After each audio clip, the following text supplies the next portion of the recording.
सबसे पहले Shri education academy के संपूर्ण प्रबंधन, विद्वान शिक्षक गणों और इस बगिया के खिलते पुष्प के समान प्यारे बच्चों को धन्यवाद देना चाहता हूं कि आपने इस प्रकार का सुंदर आयोजन किया है। मुझे भी अवसर मिला और मैं आपको बताना चाहता हूं कि जो गेम्स हैं उनके प्रति जो हमारा नजरिया है वो क्यों कर आखिर इतना ज्यादा इगरनेस वाला है। देखो, खेल से हमें बहुत प्रकार के लाभ होते हैं। आप लोग सोचते होंगे कि खेल से सिर्फ मनोरंजन होता है। हाँ, ये सही है कि खेल से बहुत ही अच्छा मनोरंजन होता है, लेकिन इसके साथ ही खेल से बहुत सारे लाभ होते हैं। सबसे पहली जो बात है, ध्यान दीजिएगा, प्लीज पे अटेंशन। सबसे पहली जो बात है वो है शारीरिक और मानसिक स्वास्थ्य के लिए खेल बहुत ही लाभदायक है, और न केवल लाभदायक है बल्कि जरूरी भी है। यदि मैं ये कहूँ कि खेल के अभाव में मनुष्य के शरीर और मस्तिष्क दोनों में विविध प्रकार की विकृतियां उत्पन्न हो सकती हैं, तो कोई अतिशयोक्ति नहीं होगी। जो लोग खेल से दूर रहे हैं उनका जीवन नीरस और एक तरह से निरर्थक प्रकार का हुआ है। ऐसा मैंने बहुत बार देखा है। विद्यार्थियों में खास तौर पर मैं बताना चाहता हूं कि जो बच्चे खेल से दूर रहते हैं वो धीरे धीरे करके कम या ज़्यादा अवसाद के शिकार होने के उनके आसार बनते हैं।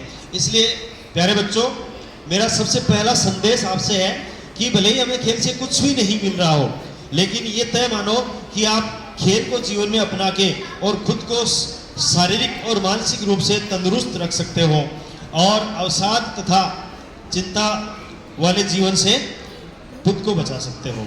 इसलिए मेरे ख्याल में इस बात के लिए तालियां बजाई जानी चाहिए कि हम मात्र खेल से ही खुद का जीवन सुकून भरा तैयार कर सकते हैं।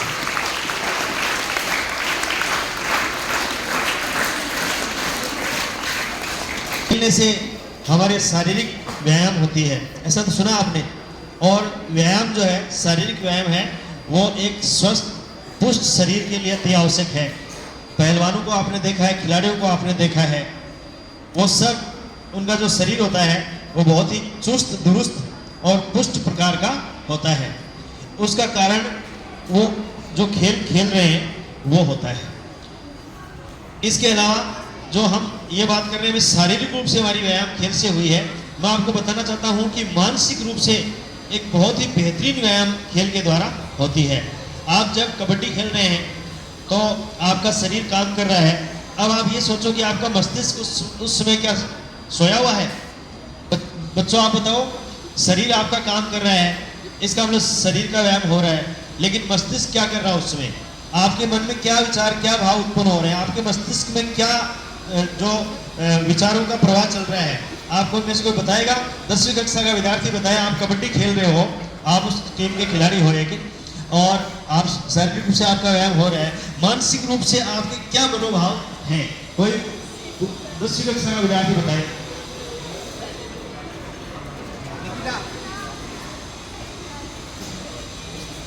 कबड्डी के खेल में आप खिलाड़ी हो और खेल चल रहा है, बताओ आपके मन में क्या भाव आएंगे? रेड भी ले रहे हो, सारे काम हो रहे हैं, आप क्या भाव होंगे? लकी बताएगा।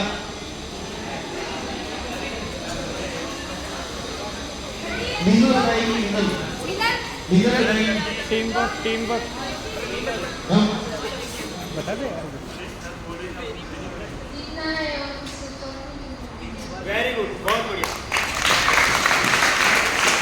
जीतना है, बहुत बड़ी बात है। क्या भाव आएंगे मन में?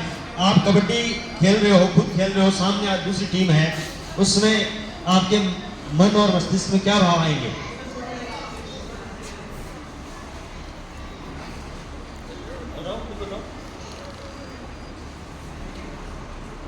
अपोजिशन टीम को हराना है। वेरी गुड, बहुत बढ़िया।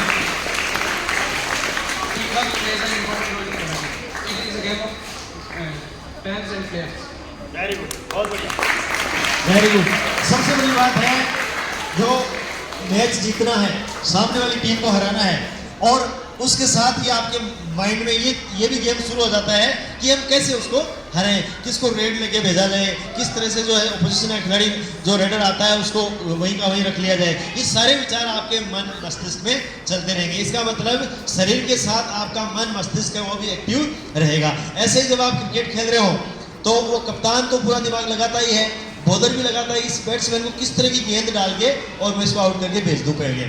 और बैट्समैन क्या करता है, वो ये विचार करता है, वो अपने दिमाग इस तरह से चलाता है कि ये बॉलर जो दौड़ के आ रहा है ये इस प्रकार की गेंद डालेगा और मैं इसको जो ऑफ में कट मार के और चौका मार दूंगा या फिर छक्का मार दूंगा। इस प्रकार का चलता है नहीं चलता है बताओ?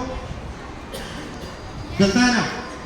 इसका मतलब आपका जो मन मस्तिष्क है वो एक बहुत ही ऊंचे लेवल पर लाके वहां पर एक्टिव रहता है। जितना आपका शरीर एक्टिव है उससे कहीं ज्यादा आपका दिमाग एक्टिव रहता है।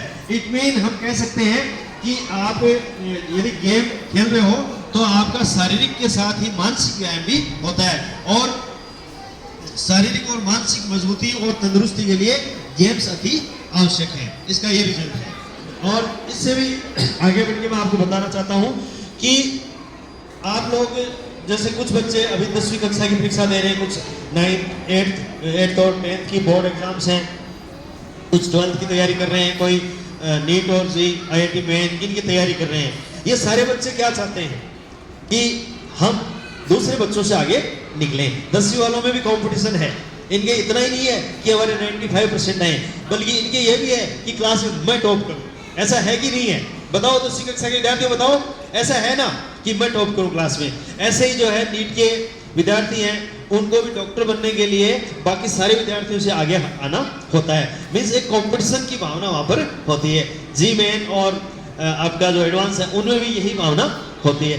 कोई भी दूसरा IAS और RS का एग्जाम है उसमें भी यही भाव होता है कि हम उनमें आए जो टॉप 500 हैं या टॉप 100 हैं या टॉप 50 हैं, ऐसी भावना होती है ना। इसका मतलब आपको दूसरे लोगों को पीछे छोड़ना है, उनको हराना है, उनसे आपकी प्रतिस्पर्धा है। और ये सारा कहाँ चलता है? ये आपके मस्तिष्क में चलता है। जैसा कि मैंने आपको अभी बताया कि जब आप कबड्डी खेल रहे हैं, जब आप क्रिकेट खेल रहे हैं, जब आप फुटबॉल खेल रहे हैं, उस समय आप में यही भाव रहता है कि मैं दूसरे खिलाड़ी पर भारी पड़ जाऊं और उस खिलाड़ी से आगे निकल जाऊं, हम सामने वाली टीम को हराएं, अर्थात हम श्रेष्ठ सिद्ध हों, ऐसा रहता है ना। और जब आप बार बार इस प्रक्रिया से गुजरते हो तो आपके एक भय भी रहता है। शुरुआत में क्या होता है कि कहीं हार नहीं जाए, ऐसा भय रहता है। लेकिन आपने एक मैच खेला, 2 मैच खेले, 10 खेले, 50, 100 खेल लिए ना जब, तो आपको पता है कि हार और जीत वो दोनों एक ही सिक्के के पहलू हैं। ऐसा है ना, क्योंकि आपने देख लिया, आपने जीत भी देख ली, आपने हार भी देख ली। अब आपके मस्तिष्क में एक बहुत विशेष प्रकार की जो है प्रगाढ़ता उत्पन्न हो जाएगी, एक मेच्योरिटी आ जाएगी। आपको हार का कभी डर नहीं लगेगा। और जब आप इस प्रकार के एग्जाम्स में अपील होने जाओगे तो आपको वही चीज़ मजबूती प्रदान करेगी। कई बच्चे क्या करते हैं कि नीट की एग्जाम है 10 दिन बाद में और परीक्षा देने से पहले ही हथियार डाल देते हैं और अवसाद के शिकार हो जाते हैं, उनको हॉस्पिटलाइज करवाना पड़ सकता है और भी कई प्रकार के दुष्परिणाम उसके उत्पन्न हो सकते हैं। लेकिन जिस बच्चे ने खेल में भाग लिया है, स्पोर्ट्स में जो रहा है, उसने क्या है, उसने जीत भी देखी है तो उसने हार भी देखी है, इसलिए उसके हार के प्रति भी उसके मन में किसी प्रकार का भय नहीं होगा। इसका अर्थ सीधा सा है कि यदि आप स्पोर्ट्स से जुड़े हैं तो आपका मस्तिष्क बहुत मजबूत होगा और हर प्रकार के विचार, हर प्रकार की परिस्थिति का सामना करने के लिए वो तैयार होगा। तो बच्चों में आपको ये संदेश देना चाहता हूँ कि आपको सदैव स्पोर्ट्स से जुड़े रहना है और खेल जो है वो आपकी पढ़ाई में कभी बाधक नहीं बनेगा। कई गार्जियन सोचते हैं कि ये स्कूल वाले इनको खेलने के लिए बुलाते हैं क्या, वहाँ पे उनको पता नहीं है इस बात का कि खेल बच्चे का भविष्य बना देता है। अच्छा, खेल के और भी कई प्रकार के लाभों को भी आपको 1 by 1 बताऊंगा। खेल में हम कैरियर भी बना सकते हैं। आपने विराट कोहली का नाम सुना है, आपने धोनी का नाम सुना है, आपने सचिन तेंदुलकर का नाम सुना है, आपने जहीर खान का नाम सुना है, और भी बहुत सारे जो है नाम आपने सुने हैं। बहुत सारे खिलाड़ी क्रिकेट के ऐसे हैं जो आज बिलियनियर हैं, उन्होंने खेल के माध्यम से अपने जीवन को बेहतर बनाया है। आपने इसके अलावा जैसे गीता फोगाट का नाम भी सुना होगा, बजरंग ठाकुर का नाम भी सुना होगा। बहुत सारे स्पोर्ट्स पर्सन हैं जिन्होंने बहुत बड़ी ऊंचाइयों को छुआ है। अर्थात आप खेल में कैरियर का निर्माण भी कर सकते हैं। ये दूसरा फायदा मैंने आपको बताया। पहला फायदा सबके लिए है, दूसरा फायदा कुछ चुनिंदा लोगों को मिल पाता है। जरूरी नहीं सबको मिले, लेकिन फिर भी उसमें आप कैरियर का, यदि 1000 में से 20 लोग खेल में कैरियर बनाने में सफल होते हैं तो ये भी बहुत बड़ी बात है। ये भी आपको एक नया एवेन्यू मिल रहा है।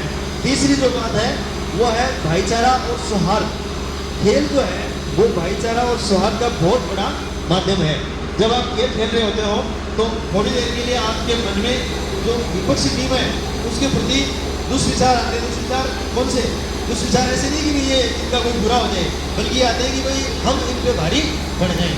लेकिन जैसे मैच खत्म होता है, आप जीत गया, सामने वाली टीम जीत गई, उसके तुरंत बाद सब गले मिलते हैं, हाथ मिलाते हैं और मतलब आपस में अपने सद विचार जो है उनका आदान प्रदान वो साझा करते हैं वहाँ पे। और मैंने ऐसा देखा है कि जब दोबारा कहीं पर वो लोग मिलते हैं, जीती हुई और हारी हुई टीम के खिलाड़ी, तो इस तरह से पेश आते हैं जैसे कुछ सगे भाई आपस में मिल रहे हो। ये बहुत बड़ी बात है।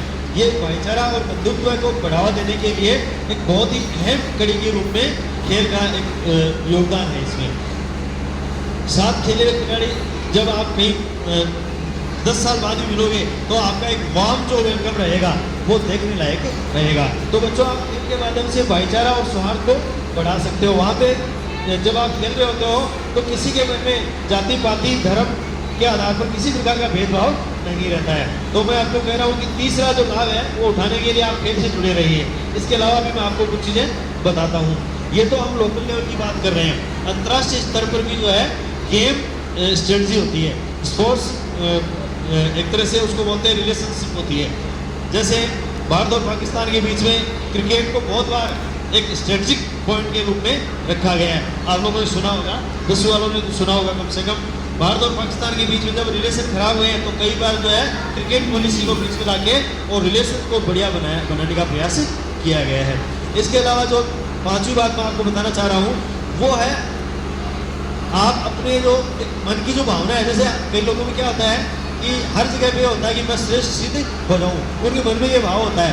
तो अब कोई लाठी बाटा तलवार से जंग लड़के और आप दूसरे को हरा दो, उसको मारकाट कर दो, एक तो वो तरीका होता है। तो वहाँ पे क्या जीवन का समापन हो जाता है। दूसरा तरीका ये है कि आप खेल के माध्यम से दूसरे पर अपनी विजय प्राप्त करके और आपके जो मन में जीत की भावना होती है उसको सार्थक सिद्ध कर सकते हो।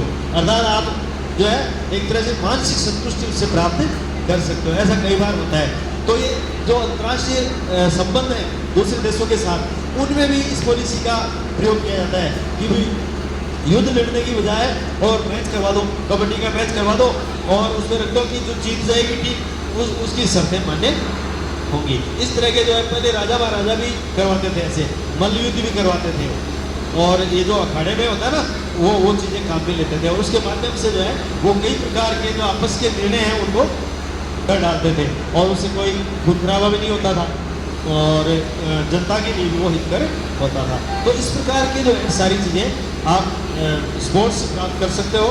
आज स्पोर्ट्स डे यहाँ पे सीरी एजुकेशन एकेडमी में इसका आयोजन किया जा रहा है और मुझे लगता है कि इस तरह की तैयारियां यहाँ पे देखने को मिल रही हैं। उससे लग रहा है कि बहुत अच्छे से खेल यहाँ पे खेले जाएंगे। मेरा भी मन कर रहा है कि मैं भी किसी टीम का सदस्य बन जाऊँ और आपके साथ खेल खेलूँ, लेकिन आज तो ये मेरे लिए संभव नहीं होगा। दोबारा कभी मौका मिलेगा तो हम साथ खेलेंगे, क्रिकेट एक दिन वहाँ बाहर खेलेंगे या फिर फुटबॉल खेलेंगे। जो भी कुछ खेल आप लोग खेलोगे मैं आपके साथ खेलूँगा।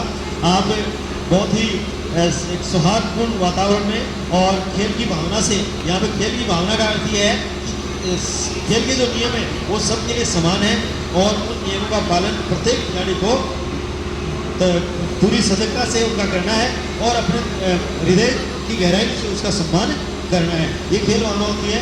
उस भावना के साथ आप लोग ये गेम्स खेलेंगे और जीतने के लिए आप पूरा अपने उत्साह और पूरे जोश के साथ अपने पूरी मानसिक शारीरिक शक्ति को वहाँ पे झोंक के न्यौछावर करके और आप प्रयास करेंगे।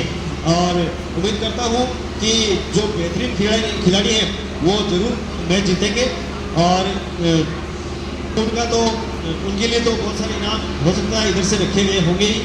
और मैं तो उन खिलाड़ियों को भी जो हो सकता है मैच लूज कर जाए, उनको भी मेरी तरफ से अग्रिम रूप से शुभकामनाएं और बधाई देता हूं, क्योंकि जो लूज करेंगे वही बाद में विन करेंगे, ये मैं आपको बता देता हूं। आज यदि लूज करोगे तो कल आप विन जरूर करोगे। इसी के साथ मैं मेरा उद्बोधन समाप्त करता हूं और एक बार पुनः आप सबको बहुत बहुत बधाई, बहुत बहुत शुभकामनाएं। Thank you. जय हिंद, जय भारत।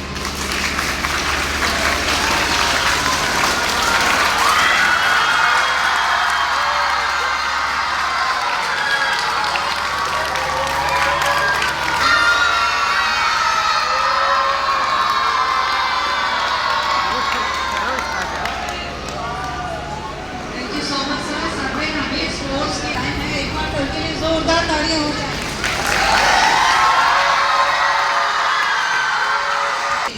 इतना ब्यूटीफुल अरेंजमेंट किया है, इतना बढ़िया डेकोरेशन किया है, आप सबके लिए जो अरेंजमेंट किया है, इसलिए हम सारी श्री टीम के लिए एक बार क्लैपिंग करेंगे।